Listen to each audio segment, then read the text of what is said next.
আপনাদের সময়ে যে সিনারিও ছিল, সোশিও পলিটিক্যাল সিনারিও, তার এখনকার সময়ে তার লেশ মাত্র নেই। আপনাদের সময় কি ছিল?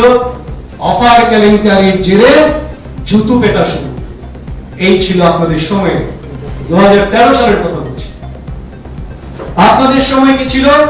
বেকার বিদ্রোহে বেসামাল সারা রাজ্য, পার্টি অফিস ভাঙচুর, অগ্নিসংযোগ, বাড়ি ঘরে হামলা, নেতারা বাড়িতে ঢুকতে পারছেন না, এই ছিল আপনাদের সময়।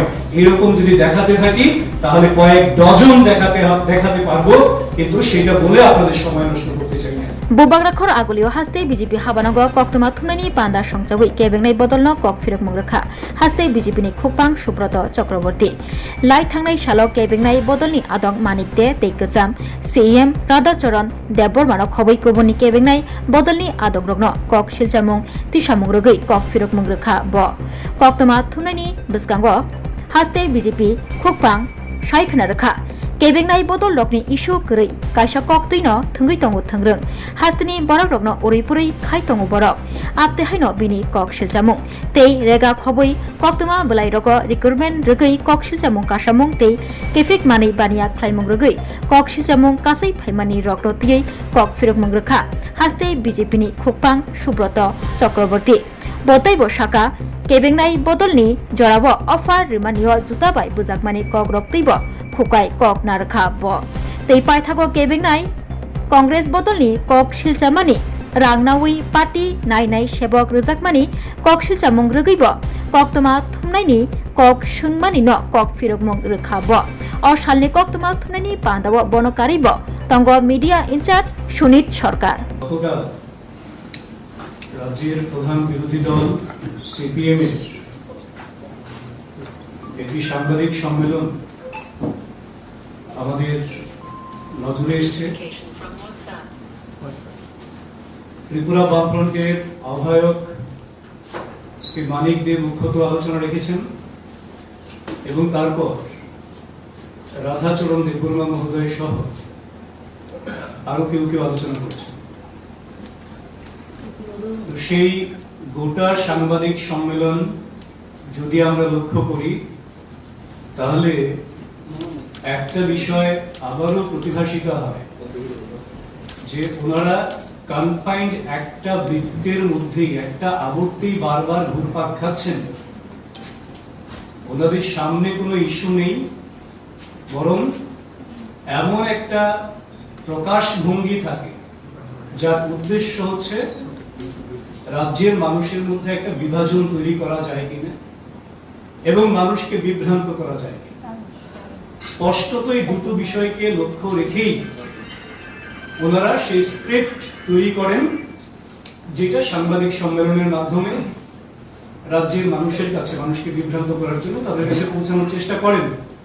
যদিও রাজ্যের সচেতন মানুষ সেগুলিকে ঘৃণা ভরে বরাবর প্রত্যাখ্যান করেন। গতকাল তার ব্যতিক্রম হয়নি। রেগা নিয়ে অনেক প্রসঙ্গ তুলেছেন। প্রসঙ্গ তুলতে গিয়ে একেবারে গল্পের গরু গাছে চড়িয়ে দেওয়ার মতন ব্যবস্থা করেছে। কি বললেন? রেগার পেমেন্ট যখন হয় তখন নাকি বিজেপির স্থানীয় লোকরা গিয়ে তাতে ভাগ বসায়। ওরা ভুলেই গেছেন যে ওনাদের জামানা এখন নেই যে সপ্তাহে বা 15 দিনের রেগার পেমেন্ট হবে, সেটা বলে কয়ে হবে। আর কমরেডরা যেমন করে পায়ের উপর পা তুলে একটা চেয়ার নিয়ে ব্যাংকের সামনে বসে থাকতো, যাওয়ার সময় বেরিয়ে আসার সময় টাকা নিয়ে এদেরকে হাপ্তা দিয়ে যেতে হতো, সেই জামানা মোদীজির সরকার শেষ করে দিয়েছেন। এখন ডিবিটি হয়ে গেছে, বছরে যত কাজ হবে ডাইরেক্ট অ্যাকাউন্টে টাকা ট্রান্সফার হয়। কাজে গল্পের গরু গাছে চড়িয়ে ওনারা বিভ্রান্ত করার এই অপপ্রয়াস পর্যন্ত করেছেন। বাকি তো সব অনেক গল্প করেছে। ওনারা বলছেন নেশা সামগ্রী তো ধরা পড়ছে প্রচুর পরিমাণে, কিন্তু সামগ্রীগুলি যায় তো। নেশা সামগ্রী ধরার পর কি হয় সেটার কৈফিয়ত ওনারা চাইতে পারেন। চাইবেন কোথায়? প্রশাসনের কাছে চান। কোথায় যায়? কিন্তু এইটা তো স্বীকার করেছেন যে আপনাদের সময় নেশা কারবারি যারা ছিল তারা অবাধে নেশা, পাচার বাণিজ্য, নেশা এইগুলিকে ছড়িয়ে দিত এবং তার বিরুদ্ধে কোনো ব্যবস্থা গ্রহণ করতেন না। নেশার সাম্রাজ্যটা আপনাদের হাত ধরে তৈরি হয়েছিল 2018 সালে ভারতীয় জনতা পার্টির সরকার ত্রিপুরা রাজ্যে প্রতিষ্ঠিত হওয়ার পর। সেই নেশার সাম্রাজ্যকে ভেঙে চুরে গুড়িয়ে দেওয়ার মতো সমস্ত পদক্ষেপ প্রশাসনিকভাবে এবং জনগণকে সঙ্গে নিয়ে রাজ্য সরকার করছেন, এবং যার ফলে আজকে চুড়াইবাড়ি থেকে সাবরুম পর্যন্ত প্রত্যেকটি জায়গায় নেশা কারবারের সঙ্গে যারা যুক্ত এবং সেই নেশা সামগ্রী, কোটি কোটি টাকার নেশা সামগ্রী বাজেয়াপ্ত হচ্ছে এবং যারা এর সঙ্গে যুক্ত তাদের বিরুদ্ধে এনডিপিএস এ মামলা গৃহীত হচ্ছে, তারা বিচারাধীন রয়েছেন। বিচার প্রক্রিয়া তো রাজ্য সরকার ইচ্ছে করলে 3 দিনে করতে পারেন, সেটা মহামান্য আদালত রয়েছেন, ওনাদের মতন করে বিচার প্রক্রিয়া হবে। কিন্তু এটা স্বীকার করতে হয়েছে ওনাদেরকেও সাংবাদিক সম্মেলনে যে নেশা সামগ্রী ব্যাপক পরিমাণে আটক হচ্ছে, তাদের কাণ্ডারীরা ধরা পড়ছেন, এবং সেই সঙ্গে চাকরি নিয়ে কথা বলছে। রাজ্য সরকারের সর্বজনপ্রিয় মুখ্যমন্ত্রী প্রফেসর ডক্টর মানিক সাহা মহোদয় চাকরি নিয়ে বিস্তারিত গত কয়েকটি অফার বন্টনের জায়গায় তিনি স্পষ্ট করেছেন আপনাদের সামনে কোন কোন দপ্তরে কিরকম চাকরি হচ্ছে, কিভাবে হচ্ছে। সেই জায়গায় ওনাদের প্রশ্ন, দুটো প্রশ্ন মূলত ওনারা রেখেছেন। এক, শূন্যপদ পূরণ সংক্রান্ত, আর 2, কেন অফার বন্টন করতে গিয়ে রাজ্য সরকার এইরকম ব্যবস্থা করছেন। মাননীয় মুখ্যমন্ত্রী কিংবা মন্ত্রী বিধায়করা কেন এইভাবে অফার দিচ্ছেন? একটাই কারণ, সরকারের 1% দুর্বলতা নেই। সম্পূর্ণ স্বচ্ছতার নিরিখে স্বচ্ছ নিয়োগ নীতির মাধ্যমে যারা যোগ্য তারাই চাকরি পাচ্ছেন এবং পাবেন। এটা বামফ্রন্টের সরকার নয় যে 10,323 চাকরি চলে যাবে, ফরেস্ট ডিপার্টমেন্টের চাকরি চলে যাবে, কিংবা আরো বিভিন্ন ডিপার্টমেন্টের যারা রেঞ্জার থেকে শুরু করে ফরেস্ট অন্যান্য বিভিন্ন ডিপার্টমেন্টে যারা চাকরি একটা সময় পেয়েছিলেন, বহু লোকের চাকরি সিপিএম সরকার দিয়েছেন, এমন ভাবে দিয়েছেন যে চাকরিগুলি চ্যালেঞ্জ হলে নিশ্চিতভাবে সেইগুলি কোর্টে বাতিল হবে, সেটাকে নিশ্চিত করেছেন। কারণ তাদের জীবন নিয়ে জুয়া খেলেছেন সিপিএম তথা বামফ্রন্ট। কিন্তু রাজ্য সরকার, জনদরদী সরকার, মানুষের জন্য প্রতিশ্রুতি নিয়ে এসছেন এবং রাজ্যের সার্বিক উন্নয়ন একেবারে প্রত্যন্ত থেকে শহর পর্যন্ত, জাতি জনজাতি থেকে শুরু করে প্রত্যেকটি অংশের মানুষের সার্বিক কল্যাণের জন্য সরকার সুনির্দিষ্ট লক্ষ্যমাত্রা নিয়ে কাজ করছেন, এবং তার জন্য চাকরিতে স্পষ্টত একটা স্বচ্ছতার নীতি নিয়েছেন। এবং রাজ্য সরকার যে তথ্য আপনাদের সামনে রেখেছেন, আপনারা নিশ্চয়ই সেটা অবগত আছেন।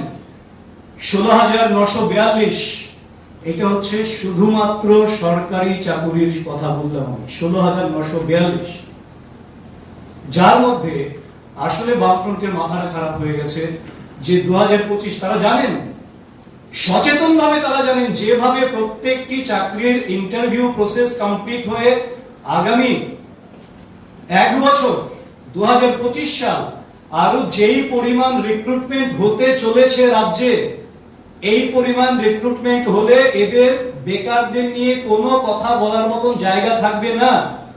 যেই পরিমাণ রিক্রুটমেন্টের জায়গা প্রক্রিয়া কমপ্লিট হয়ে গেছে প্রায়, আর কিছু আছে হাফ প্রসেস ডান, কিছু অ্যাডভার্টাইজমেন্ট হয়েছে, 3টে ধাপে হয়েছে। সেই সংখ্যা যে কয়েক গুণ হয়ে যাবে সেটা নিশ্চিতভাবে তারা জানেন, কারণ এটা রিফ্লেকশন 2025-এর 4 মাসে দিচ্ছে। এপ্রিল পর্যন্ত, জানুয়ারি মাস থেকে এপ্রিল পর্যন্ত 3296 জনের অফার পেয়েছেন আমার রাজ্যের বেকার যুবক যুবতী যারা রয়েছে। এর থেকে পরিষ্কার হয়ে গেছে যে রাজ্যের বেকার যুবক যুবতীদের কর্মসংস্থানের জন্য রাজ্য সরকার যে আন্তরিকতার সঙ্গে একটা স্বচ্ছ নিয়োগ নীতি নিয়ে কাজ করছেন, তার সঙ্গে বাকি যারা রয়েছেন, যারা হয়তো সরকারি চাকরি পাচ্ছেন না, তাদেরকে লঘু উদ্যোগ বলুন কিংবা এসএসজির মাধ্যমে লাখপতি দিদি বলুন, ত্রিপুরার মতন রাজ্যে প্রায় 92,000 আমাদের মায়েরা বোনেরা লাখপতি দিদি হয়েছেন, মানে বছরে রোজগার করছেন 1 লাখ টাকার উপর তাদের স্বসহায়ক দল থেকে। এইগুলি তো আমরা হিসেবে ধরছি না। আমরা হিসেবে ধরছি না জব, এই যে ইয়ের মাধ্যমে, আমাদের আউটসোর্সিং এর মাধ্যমে আমরা কতজনকে দিলাম, এইটা হিসেবে ধরছি না। স্কিল ডেভেলপমেন্টের মাধ্যমে কতজনকে দিয়েছি সেটা আমরা হিসেবে আনছি না। ন্যাশনাল ক্যারিয়ার সার্ভিস সেন্টারের মাধ্যমে কতজনকে দিয়েছি সেগুলো হিসেবে আনছি না। ওইগুলি যদি হিসেব করা হয় সংখ্যাটা অনেক অনেক গুণ। কিন্তু তারপরেও দেখুন, স্বচ্ছতার জন্য মানুষ সন্তুষ্ট বলে একটা চাকরি এখন পর্যন্ত কোর্টে চ্যালেঞ্জ হয়নি এবং কোথাও কোন রকম কেওয়াস নেই। যেখানে আপনারা 3 বার জব ফর্ম ফিল আপ করিয়েছিলেন 96 থেকে, রাজ্যবাসী ভুলে যায়নি। আপনাদের সময় অফার কিংবা চাকরির লিস্ট তৈরি হতো এলসি অফিস, ডিসি অফিস হয়ে স্টেট অফিস, তার জন্য 2-3 জনকে আপনারা ক্ষমতা দিয়ে রাখতেন, আর তারা যাবতীয় কেলেঙ্কারির সঙ্গে যুক্ত ছিল। এই ধরনের কোন রকম বিষয় বর্তমান সরকারের সময় নেই।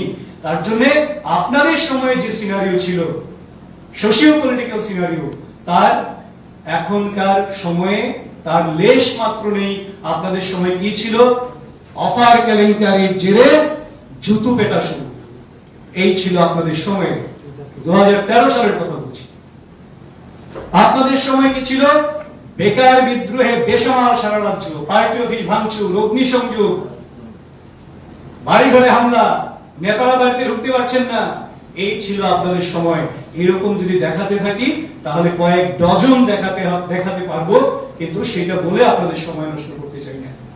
কিন্তু বর্তমানে ওনাদের একটা স্ক্রিপ্টেড ল্যাঙ্গুয়েজ আছে। আপনারা দেখবেন প্রতিটা জায়গায়, সে বর্তমান বিরোধী দলনেতা থেকে শুরু করে মাননীয় প্রাক্তন মুখ্যমন্ত্রী থেকে শুরু করে একটা জায়গায় ঘুরে ফিরে রোজ আসে, কাজ নাই, খাদ্য নাই।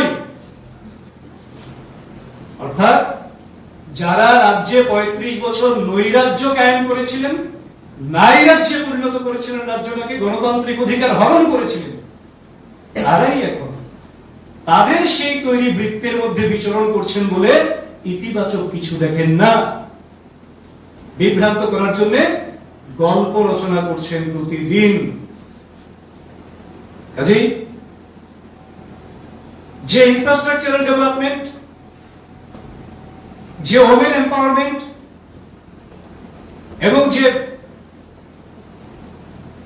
বেকার যুবক যারা রয়েছেন, উদ্যোগপতি যারা হতে চান, তাদের জন্য যে সমস্ত বিষয় রয়েছে, তাদের সমস্ত কিছু মিলে তারা এখন বুঝতে পারছেন এইভাবে যদি সরকার চলতে থাকে তাহলে তাদের রাজনৈতিক ভবিষ্যৎ চির অন্ধকারে বিলীন হয়ে যাবে।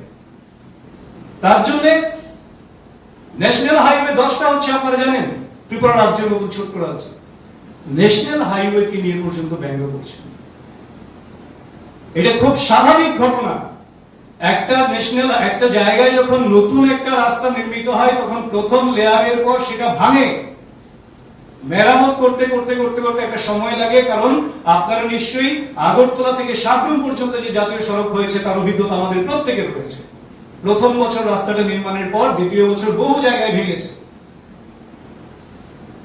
যেখানে ভাঙছে, বর্ষা আসছে, ভাঙবে রাস্তা, সেইটাকে নিয়ে বলছেন রাস্তায় নাকি মাছ চাষ করা যাবে।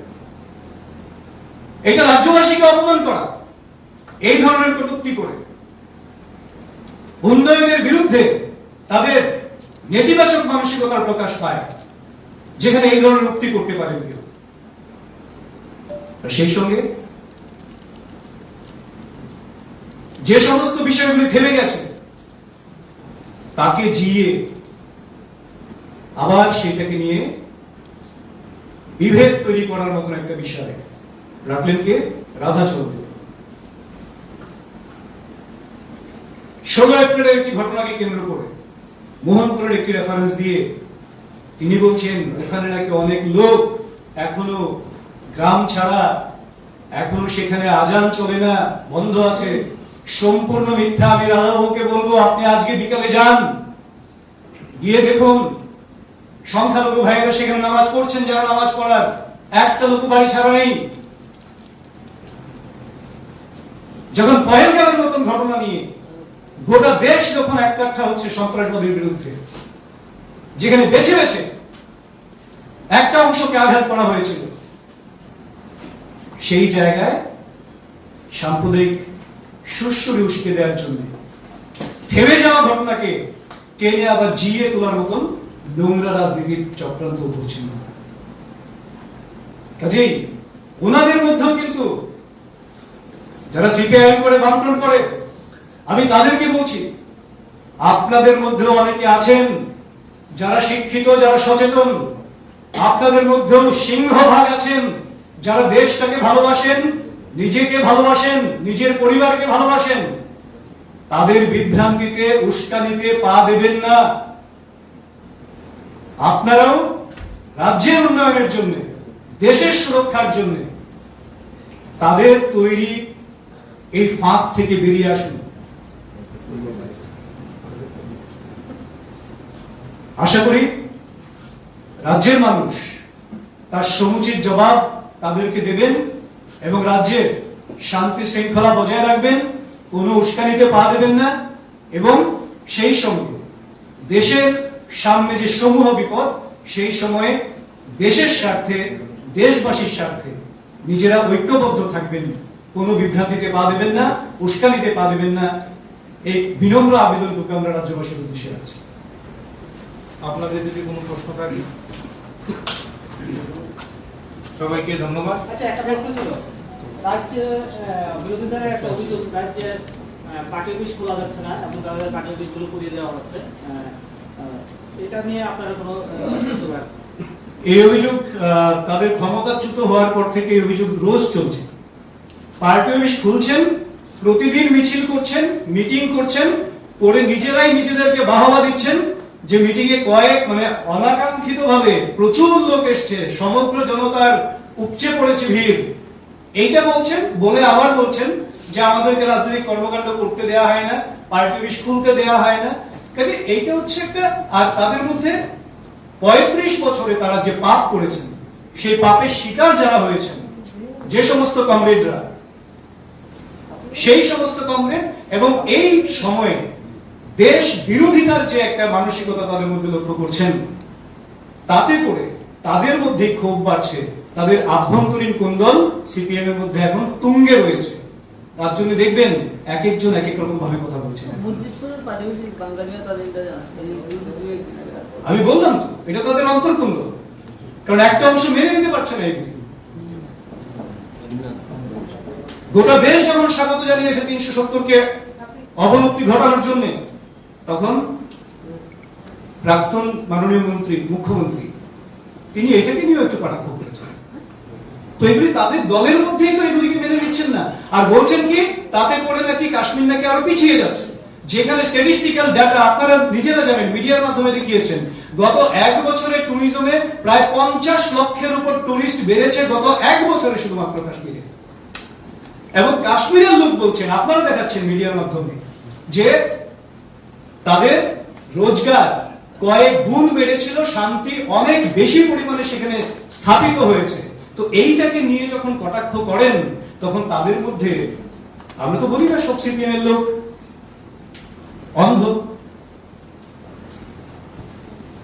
তাদের মধ্যে সচেতন মানুষ রয়েছেন, নিরপেক্ষ মানুষ রয়েছেন, দেশকে ভালোবাসেন, জাতিকে ভালোবাসেন, সেই ধরনের মানুষ রয়েছেন। তারা তো তার বিরুদ্ধে বলবেন এবং অ্যাকর্ডিংলি তারা সেইভাবে আচরণ করবেন। আচ্ছা, আজকে সদর জেলা কংগ্রেসের পক্ষ থেকে একটা অভিযোগ সামনে এনে ওরা রাজ্যের স্বাস্থ্য দপ্তর অধিকর্তার কাছে রিপোর্টেশন দিয়েছেন এবং পাশাপাশি স্বাস্থ্যমন্ত্রীর পদত্যাগ দাবি করেছেন। যুদ্ধ বলেছেন যে রাজ্যের মুখ্যমন্ত্রী নাকি 24 থেকে 25টি দপ্তর নিয়ে বসে আছেন, যে কারণে স্বাস্থ্য দপ্তরের দিকে নজর দিতে পারছেন না। তো সে কারণে ওনাকে অতি শীঘ্রই এই দপ্তর থেকে পদত্যাগ করা উচিত এবং সারা রাজ্যে স্বাস্থ্যের বেহাল দশা, সে বিষয় নিয়ে আপনি ওনাদের প্রবলেমটা কোন জায়গায়? রাজ্যের মুখ্যমন্ত্রী কটা দপ্তর রাখবেন সেটা, না স্বাস্থ্য পরিষেবা নিয়ে? স্বাস্থ্য পরিষেবাও করেছে। তাহলে একটা দল কতটা দেউলিয়া হবে, কোন দলের কোন মন্ত্রীর কাছে কোন দপ্তর থাকবে সেইটা নিয়ে কথা বলতে পারে, এটা তো দেউলিয়াপনা। আর বাকি রইল রাজ্যের স্বাস্থ্যচিত্র। স্বাস্থ্যচিত্রের কথা আমাদের চেয়ে আপনারা অনেক ভালো করে জানেন। যেই ধরনের অপারেশন, যেই ধরনের জটিল জটিল রোগের চিকিৎসা বর্তমানে ত্রিপুরাতে হচ্ছে, গত 2018 আগ পর্যন্ত তথ্য নিয়ে দেখুন কটা ডিপার্টমেন্ট ছিল মেডিকেল কলেজে, কজন প্রফেসর ছিলেন, কটা জটিল অপারেশন হয়েছিল, কত পরিমাণ রোগীকে ত্রিপুরা থেকে বাইরে যেতে হয়েছিল ছোট ছোট বিষয়ে। ইভেন গলব্লাডার স্টোন অপারেশনের জন্য পর্যন্ত মানুষ এখানে ভরসা করতে পারেনি, আর এখন এখানে ওপেন হার্ট সার্জারির জন্য মানুষ ভরসা করছে, এখন এখানে কিডনি ট্রান্সপ্লান্টেশনের জন্য মানুষ ভরসা করছে।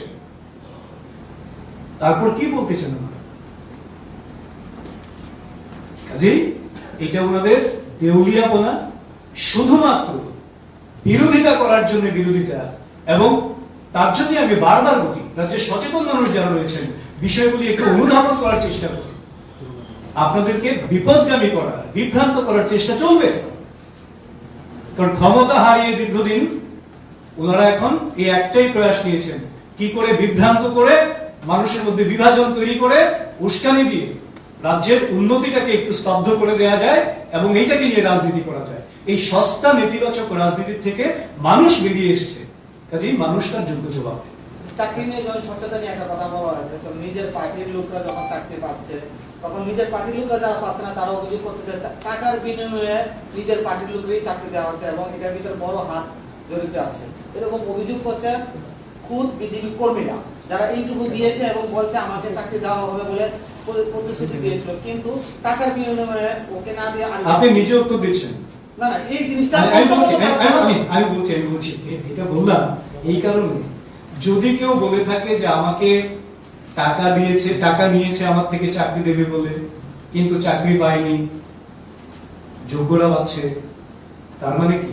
আমি তো বললাম যদি কেউ টাকা দিয়ে থাকে, কেউ, আমি জানি না, এটা হওয়ার কথা নয়। যদি কেউ দিয়ে থাকে, fault lies with him or her। যদি কেউ নিয়ে থাকে আইডেন্টিফাই করে বলো। কিন্তু রাজ্য সরকার ট্রান্সপারেন্ট ওয়েতে স্বচ্ছ নিয়োগ নীতির মাধ্যমে যোগ্যতার নিরিখেই চাকরি দেবেন এবং দিচ্ছেন, এটা স্পষ্ট। ধন্যবাদ।